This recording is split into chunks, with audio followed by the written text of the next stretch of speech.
ओम गंगणपते नमः। वक्रतुंड महाकाय सूर्यकोटि समप्रभ निर्विघ्नं कुरु मे देव सर्वकार्य सर्वदा। गुरुर्ब्रह्मा गुरुर्विष्णु गुरुदेव महेश्वर गुरु साक्षात् परब्रह्म तस्मै श्री गुरुवे नमः। श्री शिव महापुराण अथ द्वितीयोध्याय। शिवपुराण के श्रवण से देवराज को शिवलोक की प्राप्ति। सौनक उवाच। सूत सूत महाभाग धन्यस्तुम परमार्थविद अद्भुतेयं कथा दिव्या श्राविता कृपया हिनः। सौनक जी बोले, हे महाभाग सूत जी, आप धन्य हैं, परमार्थ तत्व के ज्ञाता हैं। आपने कृपा करके हम लोगों को यह बड़ी अद्भुत एवं दिव्य कथा सुनाई है। अघौघ विध्वंसंकरी मन शुद्ध विधायिनी शिव संतोष जननी कथेयम न श्रुताद्रुता। हमने यह पापनाशी मन को पवित्र करने वाली और भगवान शिव को प्रसन्न करने वाली अद्भुत कथा सुनी। एक कथा समानम न भुवि किंचित परात्परम निश्चयेनेति विज्ञात मस्माभिः कृपया तव। भूतल पर इस कथा के समान कल्याण का सर्वश्रेष्ठ साधन कोई नहीं है। यह बात हमने आज आपकी कृपा से निश्चय पूर्वक ही समझ ली है। हे सूत जी, के विशुद्ध नतन्या कथया पापिनो कलो बदतान कृपांसूत कृतार्थम भुवनम कुरु। हे सूत जी, कलयुग में इस कथा के द्वारा कौन कौन से पाप शुद्ध होते हैं, इन्हें कृपापूर्वक बताइए और इस जगत को कृतार्थ कीजिए। सूत उवाच। ये मानवाः पापकृतो दुराचाररताखलाः कामादिनिरता नित्यं ते विशुद्ध्यतन्यो वै ज्ञानयज्ञः परोऽयं वै भुक्तिमुक्तिं प्रदः सदा शोधनः सर्वपापानां शिवसन्तोषकारकः। हे मुने, जो मनुष्य पापी दुराचारी खल तथा काम को आदि में निरंतर डूबे रहने वाले हैं, वे भी इस पुराण से अवश्य शुद्ध हो जाते हैं। यह कथा वास्तव में उत्तम ज्ञानज्ञ है, जो सदा सांसारिक भोग और मोक्ष को देने वाला है, सभी पापों को नष्ट करने वाला है। तृष्टा कुलः सत्यहीन पितृमातृविदूषका दंभिका हिंसिका ये च ते विशुद्ध्यन्ते न्योये स्वर्णाश्रम धर्मेभ्यो वर्जिता मत्सरान्वितः ज्ञानयज्ञेन तेन संबुन्दित कलावपि। और भगवान शिव को प्रसन्न करने वाली यह कथा है, जो अत्यंत लालची सत्यविहीन अपनी माता पिता से द्वेष करने वाले पाखंडी तथा हिंसक वृत्ति के हैं, वे भी इस ज्ञान यज्ञ से शुद्ध हो जाते हैं। अपने वर्णाश्रम धर्म का पालन न करने वाले और ईर्ष्याग्रस्त लोग भी कलिकाल में इस ज्ञान यज्ञ के द्वारा पवित्र हो जाते हैं। छलच्छत्करा ये च क्रूरा सुनिर्दया ज्ञान यज्ञेन तेनेन संपुन्नति कलावपि। जो लोग छल कपट करने वाले, क्रूर स्वभाव वाले और अत्यंत निर्दयी हैं, कलयुग में वे भी इस ज्ञान यज्ञ से शुद्ध हो जाते हैं। ब्रह्मपुष्टा सत्तम व्यभिचार तराशे ज्ञान यज्ञेन तेनेन समुन्नति कलावपि। सदा पापरता ये च ये सठास्य दुराशयाः ज्ञान यज्ञेन तेनेन समुन्नति कलावपि। मलिनां दुर्धियो शांता देवता द्रव्यभोजिनः ज्ञान यज्ञेन तेनेन समुन्नति कलावपि। ब्राह्मण के धन से पलने वाले तथा निरंतर व्यभिचार करने वाले जो लोग हैं, वे भी इस ज्ञान यज्ञ से कलिकाल में पवित्र हो जाते हैं। जो मनुष्य सदा पाप कर्मों में लिप्त रहते हैं, सठ हैं, अत्यंत दूषित विचार वाले हैं, वे कलयुग में भी इस ज्ञान यज्ञ से निर्मल हो जाते हैं। दुश्चरित्र, दुर्बुद्धि, उद्विग्न चित्त वाले और देवताओं के द्रव्य का उपभोग करने वाले पापी जन भी कलिकाल में इस ज्ञान यज्ञ से पवित्र हो जाते हैं। पुराणस्य पुण्यम सन्महापातकनाशनम भुक्तिमुक्तिप्रदं चैव शिवसंतोष हेतुकम्।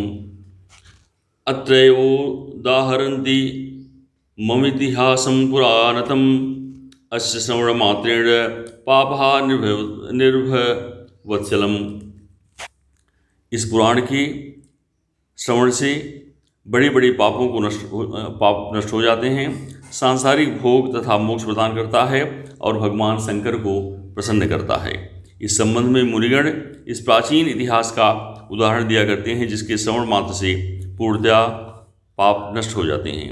आसीत् किरातनगरे ब्राह्मणो ज्ञानो दुर्बलः दरिद्रो रस विक्रेता वेद धर्म पराङ्मुख संध्या स्थान परिभ्रष्टो वैश्यवृत्ति परायणः देवराज इति ख्यातो विश्वस्त जनवंचकः। पहले की बात है, किरात नगर में एक ब्राह्मण रहता था जो अज्ञानी, दरिद्र, रस बेचने वाला तथा वैदिक धर्म से विमुख था। वह स्नान, संध्या आदि कर्मों से भ्रष्ट हो गया और वैश्यवृत्ति में तत्पर रहता था। उसका नाम था देवराज। वह अपने ऊपर विश्वास करने वाले लोगों को ठगा करता था। स विप्रां क्षत्रियान् वैश्यान् शूद्रांश्च भी तथा परान् हत्वा नानामिषेणैव तत्तदनुमहारतम् अर्धमार्ध बहुवृत्तानि पश्चात्तेनार्जितानि वै न धर्माय धर्म तस्य स्वल्पञ्जापि पापिनः। उसने ब्राह्मणों, क्षत्रियों, वैश्यों, शूद्रों तथा दूसरों को भी अनेक बहानों से मारकर उनका धन हड़प लिया था। बाद में उसने अधर्म से बहुत सारा धन अर्जित कर लिया, परंतु उस पापी का थोड़ा सा भी धन कभी धर्म के काम में नहीं लगा।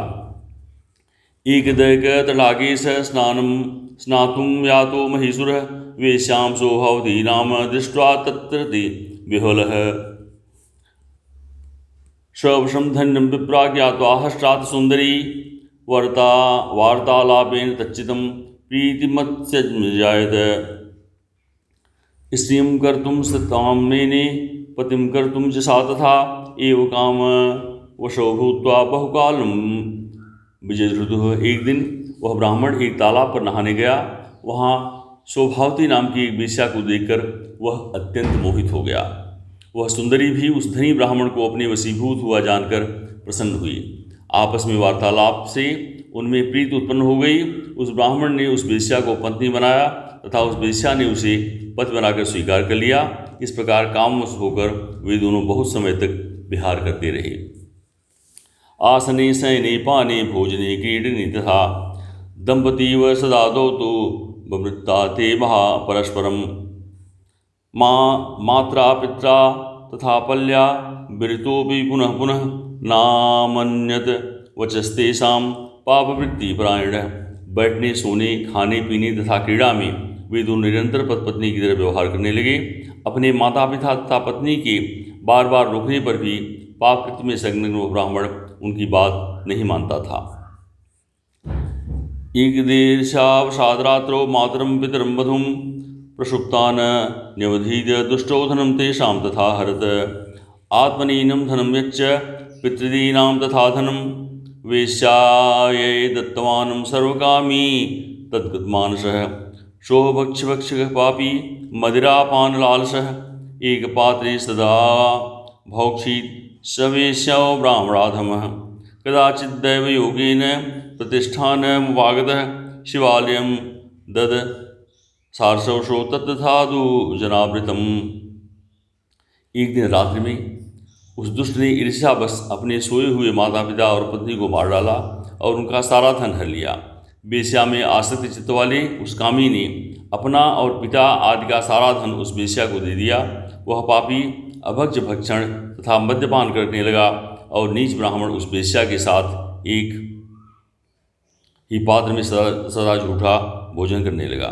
एक दिन घूमता घामता वह दैवी योग से प्रतिष्ठानपुर, जिसे आज झूसी या प्रयाग कहा जाता है, में जा पहुंचा। वहां उसने एक शिवालय देखा जहां बहुत से साधु महात्मा एकत्र हुई थी।